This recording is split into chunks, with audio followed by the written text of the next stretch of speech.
Threshold. Welcome once again to another Bible class from the Spring Hill Church of Christ, meeting at 405 Butler Street, Spring Hill, Louisiana. I'm Mike Hughes, your host for this study from the book of 1 Samuel. We start out looking, first of all, at this chart of the patriarchal dispensation. It starts out with the patriarchal dispensation, the Garden of Eden, Noah, Abraham, and we come all the way down to where we are. We are in the united monarchy, Saul, David, Solomon, each having a 40-year reign of the nation of Israel. And so once we are there, now we look at the chronology of the kings: Saul, David, Solomon, the United Kingdom, and after Solomon, Rehoboam, his son, the kingdom will divide. A very important chart for this study: the United Kingdom, Saul, David, and Solomon, roughly 1043 BC. 931, we have the dividing of the kingdoms. The northern tribes, Israel, the 10 northern tribes, and Judah, the 2 southern tribes, Judah and Benjamin. The prophets that prophesied during this time period. And then we have 721, Israel goes into Assyrian captivity, and we have Judah going on till about 605, going into Babylonian captivity, 597 and also 586, and then a return from captivity starting at 536 BC with Zerubbabel and going to build the temple. Ezra in 457 goes to teach the law, and then Nehemiah goes to rebuild the walls of Jerusalem. At this time, we have Haggai, Zechariah, and Malachi, the prophets, during this time period. So let's go back to the United Kingdom. That's where we are. We are toward the end of Solomon's reign as king. David, you recall in our last study, has been anointed king by Samuel. And so our study for this lesson is 1 Samuel 18 through chapter 20. 1 Samuel 18, chapter 20.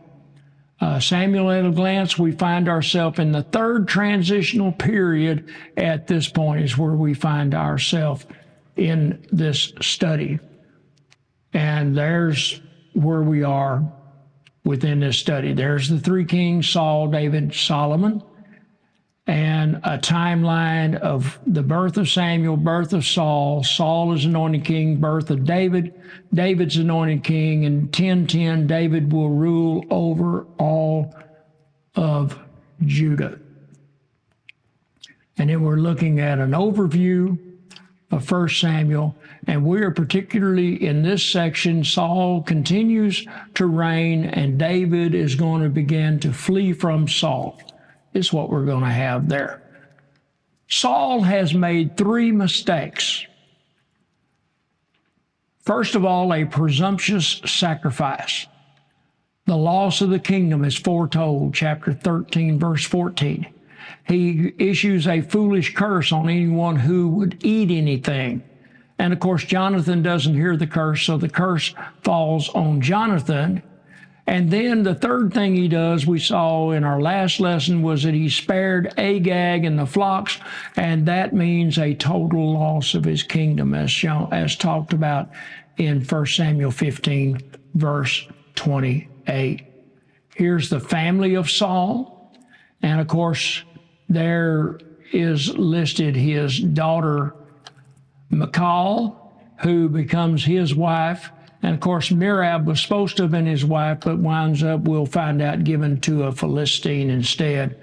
And so David thinks it's safer to have, or Saul thinks it's safer to have David as a son-in-law than it is as someone not in the family. He might be able to control him better.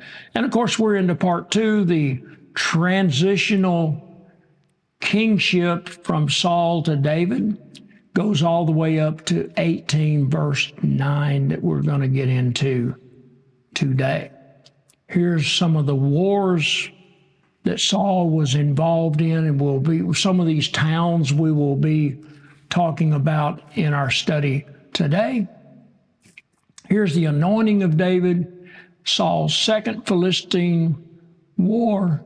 This took place 1 Samuel 16 and 17. We talked about this, of course, in our last lesson. Here is the kingdoms. The darker gray-looking color is Saul's kingdom, and the green color is the extent that David's kingdom is going to be. And here's another map that shows us the kingdom of Saul in green.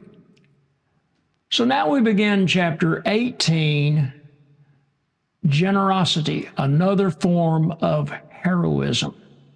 Chapter 18, verse 1. As soon as he had finished speaking to Saul, the soul of Jonathan was knit to the soul of David, and Jonathan loved him as his own soul. That just simply says they are best of friends. There's no homosexual relationship intended in this passage to be talked about. It's just a good friend, a best friend. They become friends that will stick closer than a brother. Saul took him that day and would not let him return to his father's house. Talking about David now, going to play the liar for him. Then Jonathan made a covenant with David because he loved him as his own soul. Jonathan stripped himself of the robe that was on him and gave it to David, and his armor, and even his sword and his bow and his belt. David went out and was successful wherever Saul sent him, so that Saul set him over the men of war. And this was good in the sight of all the people, and also in the sight of Saul's servant. Next thing we're going to see the anger of Saul and what happens. The timing here is again uncertain. Precision in relation to the timing of events is often more of a concern to us than it was to the writers of the Old Testament narrative. Certainly enough time has elapsed for David's reputation to have grown and spread around the country. So it is probably quite a while after David's encounter with Goliath. Up until this point, Saul has sent David as his protege and taken a happy pride in his achievements. However, all this is about to change.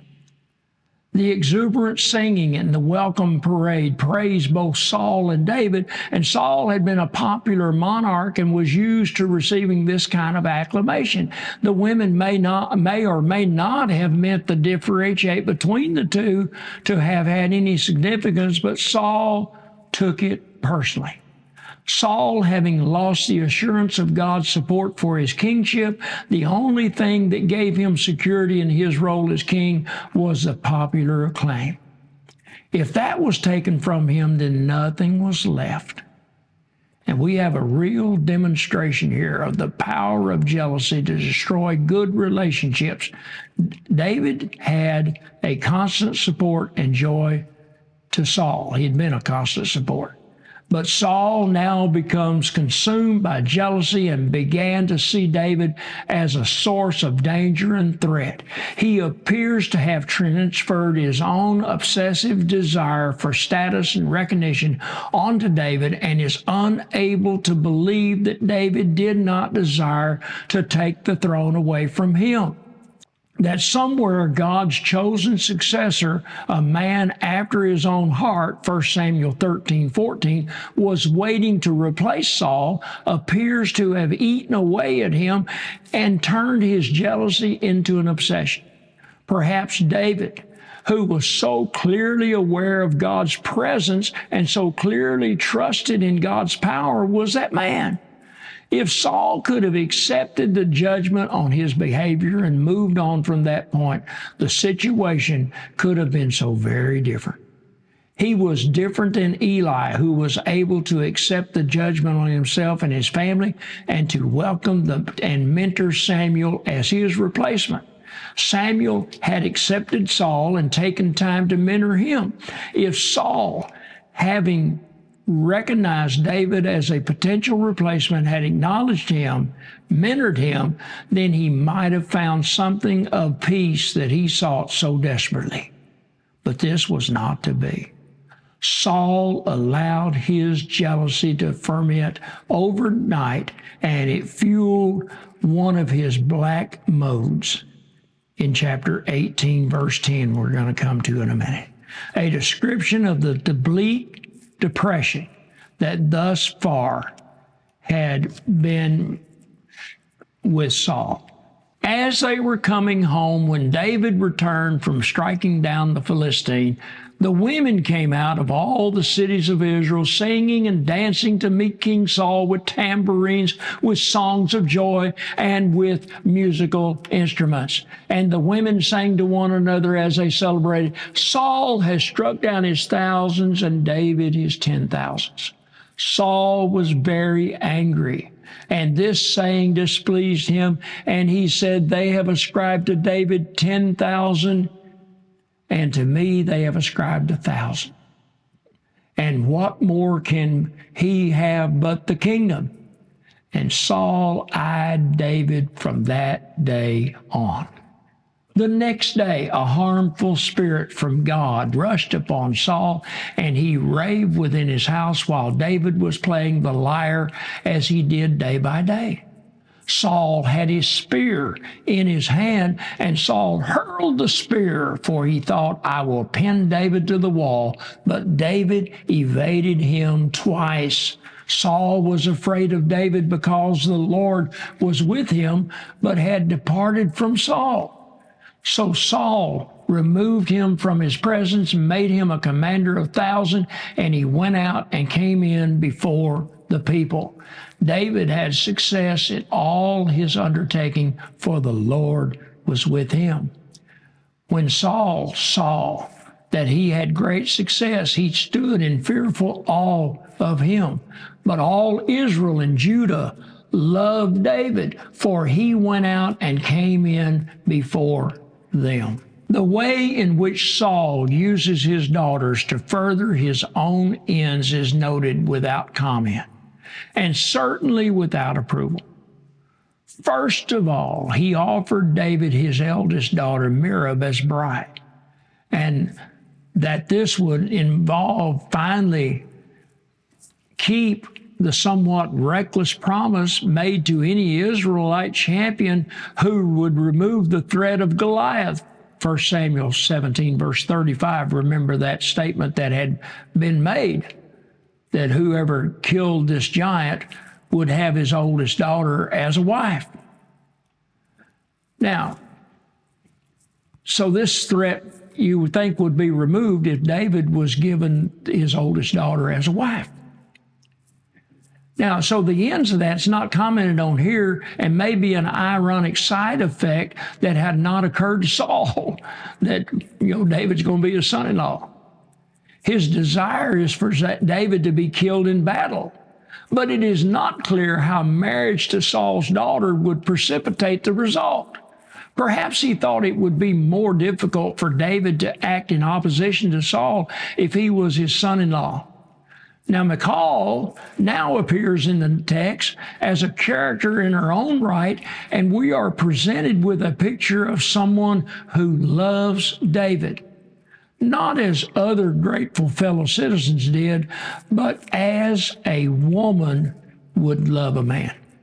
Michal is, in fact, the only woman in the Old Testament narrative who actually is described as loving a man. Although no explicit comment is made, the impression given is that Saul's manipulative abuse of her love is completely unacceptable. As far as Saul is concerned, Michal and her love for David are tools that he can use to further his own ends. For David, Michal seems simply to be part of the power games that he is beginning to play with Saul. Not in any sense wishing Saul's destruction, but not wanting to give in to Saul's jealous enmity. There is no mention of David reciprocating Michal's love. Saul hoped that Michal would be a snare to David and increase the possibility that he would be killed by the Philistines, a possibility made more likely by David's bravado in agreeing to and doubling Saul's grotesque bride price, which would involve killing 200 Philistines in close battle. Far from becoming a snare to David, she had joined Jonathan, the people, and the Lord himself in supporting him. In Saul's mind, the only reason to love David was political support and positioning of oneself. He saw David as a permanent enemy. Then Saul said to David, "Here is my elder daughter, and I will give her to you for a wife. Only be valiant for me and fight the Lord's battles." For Saul thought, "Let not my hand be against him, but let the hand of the Philistine be against him." David said to Saul, "Who am I, and who are my relatives, my father's clan in Israel, that I should be son-in-law to the king?" But at that time, when Merab, Saul's daughter, should have been given to David, she was given to Adriel, a Moabite, for a wife. Now Saul's daughter Michal loved David, and they told Saul, and the thing pleased him. Saul thought, "Let me give her to him, that she may be a snare for him, and that the hand of the Philistines may be against him." Therefore Saul said to David a second time, "You shall now be my son-in-law." Saul commanded his servants, "Speak to David in private and say, 'Behold, the king has delight in you, and all his servants love you. Now then become the king's son-in-law.'" Saul's servant spoke those words in the ears of David, and David said, "Does it seem to you a little thing to become the king's son-in-law, since I am a poor man and have no reputation?" And the servant of Saul told him thus, and so did David speak. Then Saul said, "Thus shall you say to David, the king desires no bride price except 100 foreskins of the Philistines." Yes, you heard that right. "That he may be avenged of the king's enemies." And now Saul thought to make David fall by the hand of the Philistines. And when his servants told David these words, it pleased David well to be the king's son-in-law. But before the time had expired, David arose and went along with his men and killed 200 Philistines. And David brought their foreskins, which were given in full number to the king, that he might become the king's son-in-law. And Saul gave him his daughter Michal for wife. But when Saul saw and knew that the Lord was with David, and that Michal, Saul's daughter, loved him, Saul was even more afraid of David. So Saul was David's enemy continually. Then the commanders of the Philistines came out to battle, and as often as they came out, David had more success than all the servants of Saul, so that his name was highly esteemed. Saul was becoming increasingly isolated in his fear and dislike of David. But this did not stop him from trying to recruit Jonathan and all his attendants to kill David. Saul's obsessive hatred had caused him to lose all sense of reality, as is so often the way with such obsessions. Some have suggested that the relationship between Jonathan and David was homosexual in nature, but this cannot be justified from the text and implies a failure to understand that good friendships can exist that is not sexually based. Jonathan's response to Saul's suggestion again brings out his practical wisdom and general good-naturedness. He warns David to stay out of the way, and at the same time seeks to persuade Saul that far from being a threat, David has been a support both to Saul and to the nation of Israel. And Saul spoke to Jonathan, his son, and to all his servants that should kill David. But Jonathan, Saul's son, delighted much in David. And Jonathan told David, now we're in chapter 19, by the way, Saul, my father, seeks to kill you. Therefore, be on your guard in the morning. Stay in a secret place and hide yourself. Here's their plan. I will go out, stand beside my father in the field where you are, and I will speak to my father about you. And if I learn anything, I will tell you. Jonathan spoke well of David to Saul, his father, and said to him, let not the king sin against his servant David, because he has not sinned against you, because his deeds have brought good to you. For he took his life in his hand and struck down the Philistines, and the Lord works a great salvation for all of Israel. You saw it and rejoiced. Why then will you sin against innocent blood by killing David without cause? And Saul listened to the voice of Jonathan, and Saul swore, as the Lord lives, he shall not be put to death. Jonathan called David. Jonathan reported to him all these things, and Jonathan brought David to Saul, and he was in his presence as before. Now let's notice the dangers of obsession. Chapter 19, verses 8 through 17. We cannot be sure how long the lull continued. But when the next military campaign took place and David was again successful, the cycle resumes. Once more, David was able to dodge Saul's spear. But this time, when he made his escape, it led to permanent departure from Saul's court. Once the obsession took over again, Saul lost all power to control. His intention to kill David now dominates his life. This time it was a premeditated plot. This time it was Saul's daughter rather than Jonathan who helped David escape, letting him down through a window, we're going to see in verse 12. Then using a ruse to give him enough time to get well away. She uses an idol to deceive Saul's men, similar to Rachel's use of household gods you find with Laban. In spite of the fact that she risks her life to help David, David appears to have left Michal behind without a second thought. David was a great warrior, a musician, but not a great husband. And there was war again. And David went out and fought with the Philistines and struck them with a great blow so that they fled before him.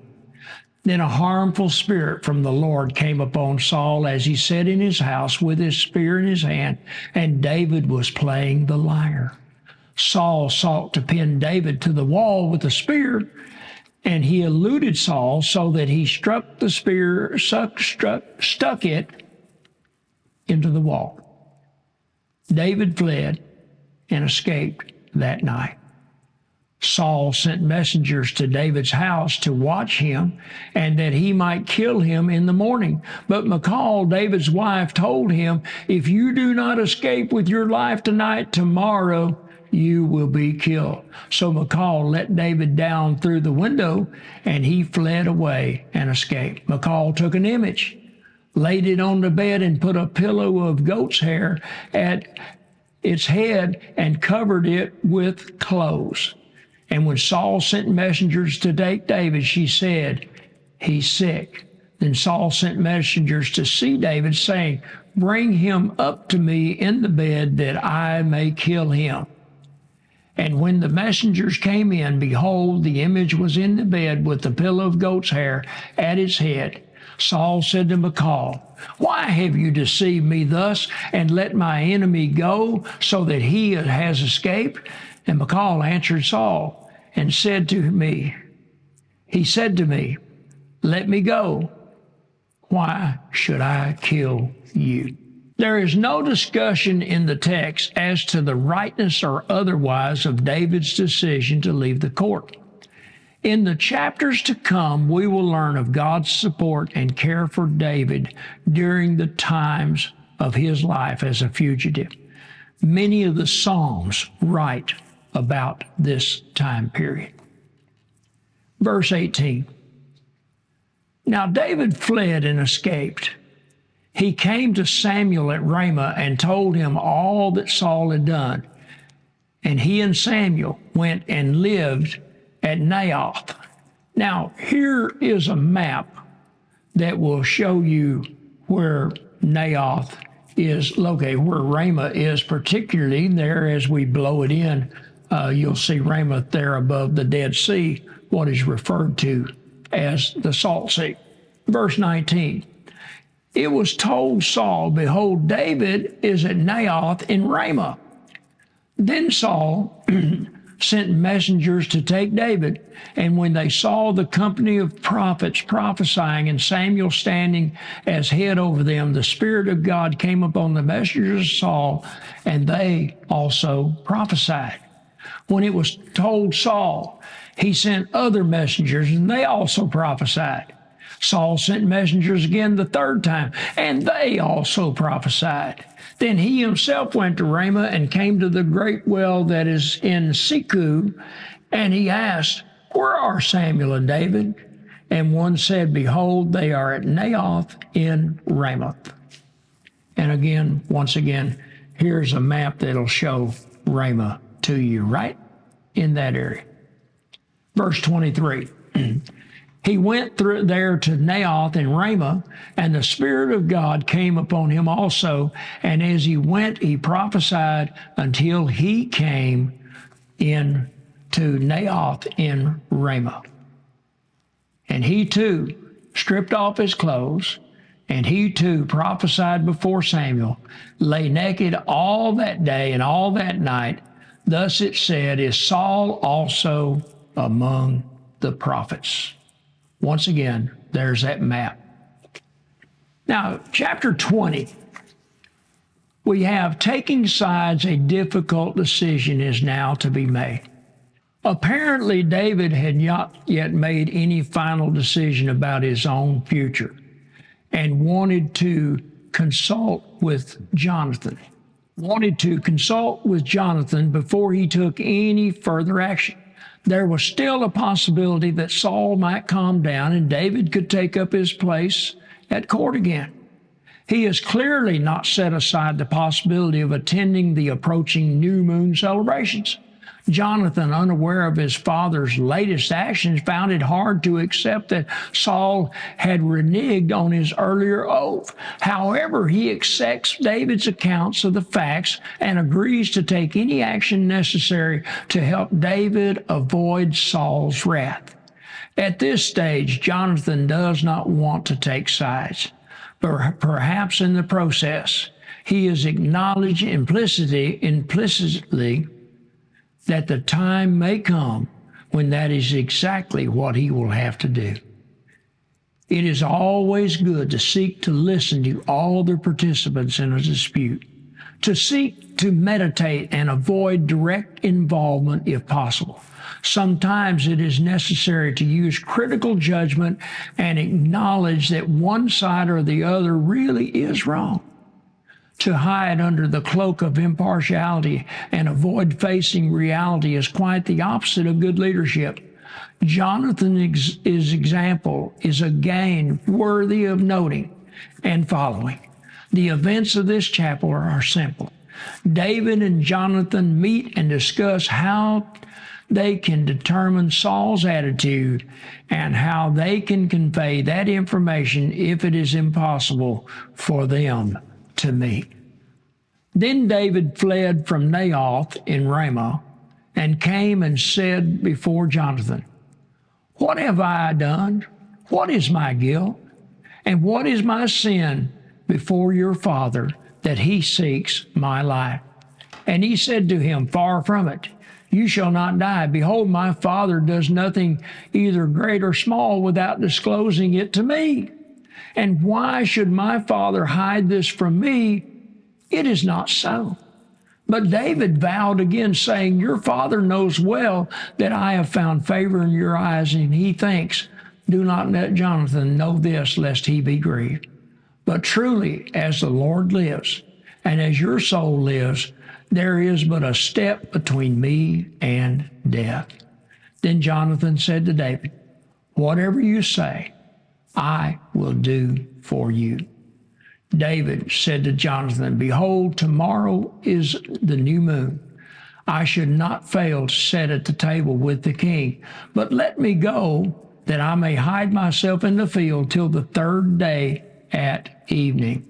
If your father misses me at all, then say, David earnestly asked leave of me to run to Bethlehem, his city, for there is a yearly sacrifice there for all the clan.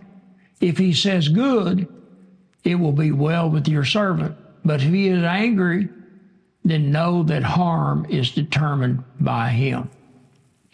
Now it appears, however, that in spite of their friendship, David has less insight into Jonathan's character.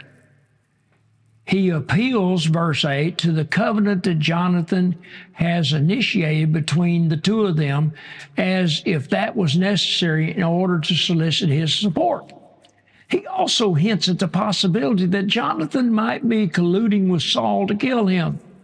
Jonathan strongly denies any suggestion of such a thing. And potential dispute, we notice here, is avoided by a change of scene and a return to the question of the means of conveying news to David. Verse 8, therefore deal kindly with your servant, for you have brought your servant into a covenant of the Lord with you. But if there is guilt in me, kill me yourself, for why should you bring me to your father? Jonathan said, far be it from you. If I knew that it was determined by my father that harm should come to you, would I not tell you? Then David said to Jonathan, who will tell me if your father answers roughly? Jonathan said to David, come, let us go out into the field. So they both went out into the field, and Jonathan says to David, the Lord, the God of Israel, be witness when I have sounded out my father about this time tomorrow, or the third day. Behold, if he is well disposed toward David, shall I not then send and disclose it to you? But should it please my father to do you harm, the Lord do so to Jonathan, and more also, if I do not disclose it to you and send you away, that you may go in safety. May the Lord be with you as he has been with my father. If I am still alive, show me the steadfast love of the Lord, that I may not die. He says, I do not cut off your steadfast love from my house forever, when the Lord cuts off every one of the enemies of David from the face of the earth. Now that's going to come into play later with Mephibosheth, we're going to notice. Jonathan made a covenant with the house of David, saying, may the Lord take vengeance on David's enemies. Jonathan made David swear again by his love for him, for he loved him as he loved his own soul. At the Feast of Friends, worst fears about Saul's reaction were confirmed. Saul's anger flared up, verse 30, not just at David, but at Jonathan. Jonathan's defense of David brings down Saul's wrath. Firstly verbal, then physical. Logic was not Saul's strong point. The news of Saul's reaction was sent to David, and the two friends had a brief emotional farewell. David wept the most, maybe shows that his affection for Jonathan was really genuine. But it probably also reflected his awareness that an era had ended and he was now a fugitive, a declared enemy of the state. Up to this point, Saul's attempts to destroy David had been underhanded and secret. But now the death sentence had been proclaimed in the presence of all the army leaders, including Abner. Rather than fighting for Israel and her king, which he had done so gladly and so successful, David would be forced, in some measures at least, to fight against them. In verse 18 through 42, here's what we have. Jonathan said to him, "Tomorrow is the new moon. You will be missed because your seat will be empty." Remember, every time you're not in the assembly, your seat will be empty and you will be missed. That's a lesson for us, I believe. Verse 19, "On the third day, go down quickly to the place where you hid yourself, when the matter was in hand, and remain beside the stone heap. And I will shoot 3 arrows to the side of it, as though I shot at a mark. And behold, I will send the boy, saying, Go find the arrows. And if I say to the boy, Look, at the arrows are on this side of you, take them, then you are to come. For as the Lord lives, it is safe for you, and there is no danger. But if I say to the youth, Look, the arrows are beyond you, then go, for the Lord has sent you away. And as for the matter of which you and I have spoken, behold, the Lord is between you and me forever." So David hid himself in the field. And when the new moon came, the king sat down to eat. The king sat on his seat, as at other times, and on the seat by the wall Jonathan sat opposite. And Abner sat by Saul's side, but David's place was empty. Yet Saul did not say anything that day, for he thought, Something has happened to him. He is not clean. Surely he is not clean. But on the second day, the day after the new moon, David's place was empty. Saul said to Jonathan his son, Why has not the son of Jesse come to the meal either yesterday or today? Jonathan answered Saul, David earnestly asked to leave me to go to Bethlehem. And he said, Let me go, for our clan holds a sacrifice in the city, and my brother has commanded me to be there. So now, if I have found favor in your eyes, let me get away and see my brothers. For this reason, he has not come to the king's table. Verse 30, notice this now. Then Saul's anger was kindled against Jonathan, and he said to him, You son of a perverse, rebellious woman, do I not know that you have chosen the son of Jesse to your shame and to the shame of your mother's nakedness? For as long as the son of Jesse lives on the earth, neither you nor your kingdom shall be established. Therefore send and bring him to me, for he shall surely die. Then Jonathan answered Saul his father, Why should he be put to death?